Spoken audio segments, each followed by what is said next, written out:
जनादेश भारत न्यूज और आपके साथ मैं हूं ममता सिंह। तो चलिए शुरुआत करते हैं आज की कुछ। मृत बंदी आकाश के परिजनों से मिले भीम आर्मी राष्ट्रीय अध्यक्ष। आप देख रहे हैं जनादेश भारत न्यूज चैनल पर हमारे सहयोगी संवाददाता विजय बघेल की यह लेटेस्ट खबर। फिरोजाबाद में इन दिनों बंदी आकाश की मौत का मामला सुर्खियों में है। 21 जून को बंदी आकाश की तबीयत बिगड़ी और मौत हो गई थी। उसके बाद काफी बवाल भी हुआ था। तभी से राजनीति भी बहुत तेज हुई है। उसी कड़ी में आज भीम आर्मी के राष्ट्रीय अध्यक्ष भी फिरोजाबाद पहुंचे और पीड़ित परिजनों से मुलाकात की और अपने अंदाज में ही प्रशासन को चेतावनी भी दी। मामला थाना दक्षिण के नगला पचिया का है, जहां मृतक आकाश का निवास है। आकाश की मौत के बाद से ही राजनीति सातवें आसमान पर है। हर कोई परिवार का शुभ चिंतक बनना चाहता है, इसलिए प्रत्येक पार्टी के लोग वहां पहुंच रहे हैं। इसी कड़ी में आज भीम आर्मी के राष्ट्रीय अध्यक्ष भी परिजनों से मिलने पहुंचे और परिजनों का हालचाल जाना, उन्हें आश्वस्त किया उन्हें वो न्याय दिलवाएंगे, चाहे कोई आंदोलन ही करना पड़े। इसके बाद मीडिया से बात करते हुए राष्ट्रीय अध्यक्ष ने कहा, प्रशासन ये बताए दलितों के साथ ये बर्बरता क्यों? क्या वो इंसान नहीं है? प्रशासन बताए इस मामले में बेगुनाहों को न सताए और सही जांच कर दोषियों पर कार्रवाई करे। परिवार के मुआवजे को भी बढ़ाया जाए। विनय रतन सिंह, भीम आर्मी राष्ट्रीय अध्यक्ष। वो तहरीर अभी तक मुकदमा कायम नहीं हुआ। इन्होंने जो तहरीर दी है,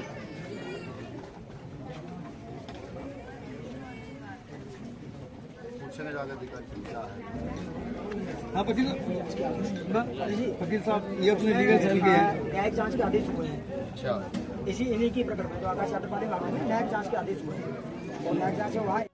अध्यक्ष जी, आज आप आए आकाश जाटव के, क्या पूरा मामला निकला है? भैया इलामत देखिए, उत्तर प्रदेश और भारत के अंदर जो है ना, दलित जो है ना वो ना सुरक्षित था ना है, और मुझे लगता है कि जब तक मौजूदा सरकारें रहेंगी दलित सुरक्षित हो सकता है।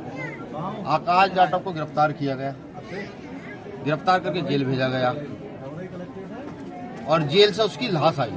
ये एक बड़ा प्रश्न चिन्ह है। हालांकि प्रशासन ने कहते हैं न्यायिक जांच करेगा, लेकिन बड़ा सवाल ये है कि आखिर अनुसूचित जाति के लोगों को दलितों के साथ ऐसा क्यों? भाई उन पर कोई वो इंसान नहीं है?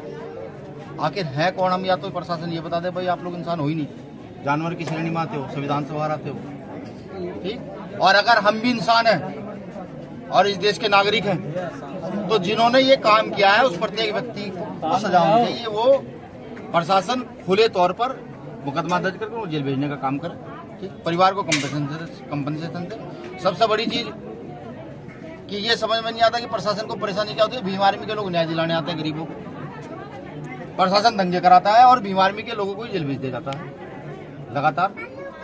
तो मैं प्रशासन से कहता हूँ आपके चैनलों के माध्यम से, यहाँ के माननीय मुख्यमंत्री महोदय, भाई भीम आर्मी के लोग सब पढ़े लिखे लोग हैं। हमारे लोगों की हत्या करोगे तो हम लोग तो आएंगे, हमारे अधिकार छीनोगे तो हम लोग आएंगे। आप हमारे बच्चे की हत्या कर देते हो, हमारी माँ पर लाठी चलाते हो, हमारे भाइयों पर डंडे चलाते हो, और फिर हम पर ही 307 जैसी संगीन धाराओं में और क्रिमिनल जैसी संगीन धाराओं में मुकदमा दर्ज करके हमारे लोगों को पीट कर जेल भेजने का काम करते हो। ये चलेगा नहीं, ठीक। अगर जल्द ही इस मामले का निस्तारण प्रशासन नहीं कर पाया तो यहाँ फिरोजाबाद में डीएम कार्यालय के सामने भीम आर्मी का और आजाद समाज पार्टी का धरना शुरू होगा, ठीक है। और फिर प्रशासन को खुली चुनौती है, भाई वो लाठीचार्ज करें, वो बम गोले जो उन पर बरसाने बरसा लें। हम सब अपने परिवारों के साथ चल के वहीं बैठेंगे, और मैं तो कहता हूँ परिवारों के साथ कुछ दिन परिवारों के साथ बैठेंगे, फिर हम अपने जानवर भी लेके चलेंगे वहीं। भाई जो भी हमने गाय बकरी भैंस पाल रखी है वो जाकर डीएम साहब के वहीं लेकर के चलेंगे। भाई अगर हमें न्याय नहीं मिलेगा तो हमारे पास एक यही मात्र तरीका बचता है कि हम सड़क पर उतरें और जाकर के बैठ जाएं। भाई हमें अगर मारना तो यही मार लो, ठीक। लेकिन हाँ, अगर कोई ये समझ बैठा हो कि अनुसूचित जाति अनुसूचित जनजाति के लोगों को वाली वारिस है नहीं, तो मैं उनको बता दूं भीम आर्मी के लोग हैं। अभी आपने 200-250 लोगों पर मुकदमा दर्ज कर दिया, ठीक, अच्छी बात है, और कर दीजिए। जितने लोगों पर पुलिस प्रशासन मुकदमा दर्ज कर सकता है करना शुरू करे। मैं भी देखता हूँ कि कितनी ताकत प्रशासन में, उनकी जेल में ज़्यादा ताकत है या हम लोगों की शुरू में ज़्यादा ताकत है। इतने लोग फिरोजाबाद में आएंगे कि यहाँ प्रशासन और सरकार के आगे हाथ पैर जोड़ते फिरेंगे, भाई ये क्या हुआ।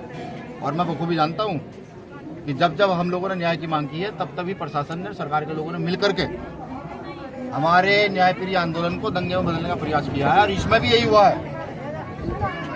हुआ है, कि यहाँ पर भी अधिकारों की मांग करते, दोषियों के खिलाफ कार्रवाई हो इसकी मांग करने के चक्कर में प्रशासन और सरकार ने मिलकर के यहाँ पर दंगा प्रायोजित किया है, लाठीचार्ज किया है। वरना पीड़ित के साथ लाठीचार्ज नहीं होता, पीड़ित के साथ तो संवेदनाएं होती है जिसके घर से बच्चा चला जाता है। तो मैं मीडिया वालों से यही कहूँगा कि आपका शुक्रिया जो आप एक गरीब शोषित वंचित के अधिकारों के लिए भी यहाँ खड़े हैं। अध्यक्ष जी आपने मजबूती से उठाएं। अध्यक्ष जी अभी आपने कहा है कि हम भैंस बकरी लेकर अपने चारे को बैठेंगे वहाँ, ये कब तक की गारंटी उन्होंने दिया आपने?